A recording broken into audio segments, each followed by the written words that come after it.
Welcome to Chillin' 101. We hope this video helps. In this video, I will explain how to connect to an EC2 instance. We'll cover the essential steps to get you up and running. First, we'll ensure you have the necessary prerequisites in place. Then, we'll locate your instance within the AWS console and identify the crucial connection details you'll need. This foundational understanding is key to a successful connection.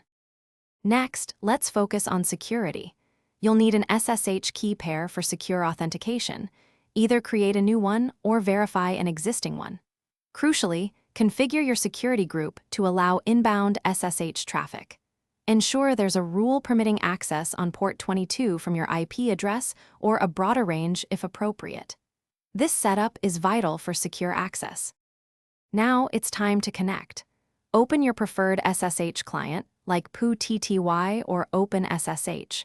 You'll use the private key file associated with your instance for authentication. The command typically involves specifying the key, your username, and the instance's public DNS or IP address. Follow the prompts, and you should be securely connected to your EC2 instance. If you encounter issues, don't worry.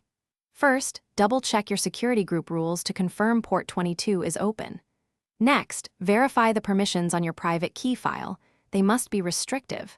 If standard SSH isn't working, consider alternative methods like EC2 Instance Connect or AWS Systems Manager Session Manager for a seamless browser-based connection. These tools can often simplify the process. Thanks for watching. Consider subscribing if we helped you.